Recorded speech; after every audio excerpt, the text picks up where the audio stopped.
Welcome to Kit's Myths and Mysteries, events that have taken place in a world you thought you knew. Today we're unwrapping the fascinating and sometimes bizarre history of mummies. When you hear the word mummy, you probably picture ancient Egypt.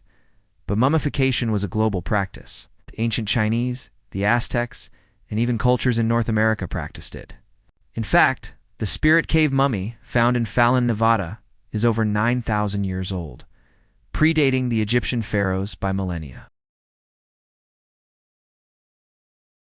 For a long time, people believed mummies held healing powers. According to an article from the Royal Society of Medicine, from the 12th to the 17th centuries, a medicine made from powdered mummies was incredibly popular.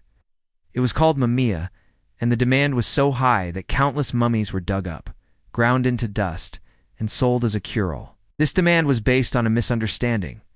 People thought the dark substance on mummies was bitumen, a type of asphalt from the Dead Sea believed to have medicinal properties. In reality, it was usually just plant resins used in the embalming process. The Egyptian process itself was intricate. Embalmers would remove the internal organs like the liver, lungs, stomach, and intestines, and place them in special containers called canopic jars. The brain was often removed through the nose with a hook. But they always left the heart inside the body. They believed it was the center of intelligence and emotion, essential for the afterlife.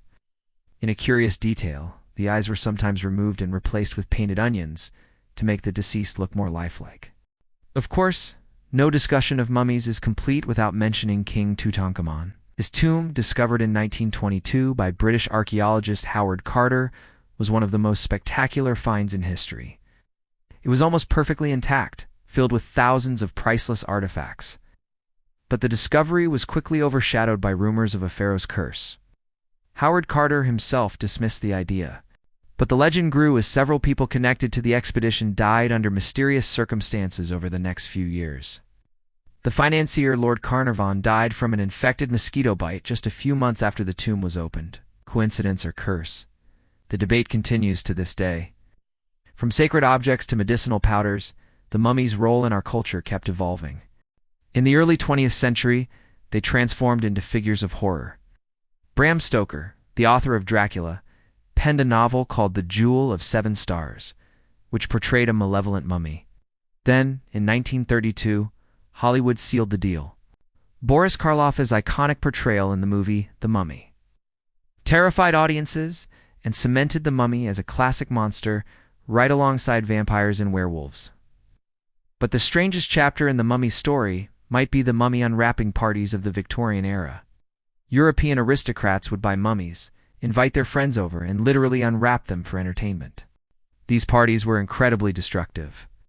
Once exposed to the air after thousands of years, the ancient remains would often crumble to dust, and it gets even more practical and grim. During the American Civil War, there was a paper shortage.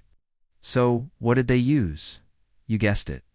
The linen wrappings from imported Egyptian mummies were repurposed to make paper.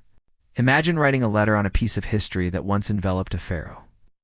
From revered ancestors and magical healers to movie monsters and party favors, the story of the mummy is a wild journey through human history, belief, and our endless fascination with the afterlife. You've been listening to Kit's Myths and Mysteries, events that have taken place in a world you thought you knew. Thanks for watching. And don't forget to like and subscribe for more journeys into the unknown.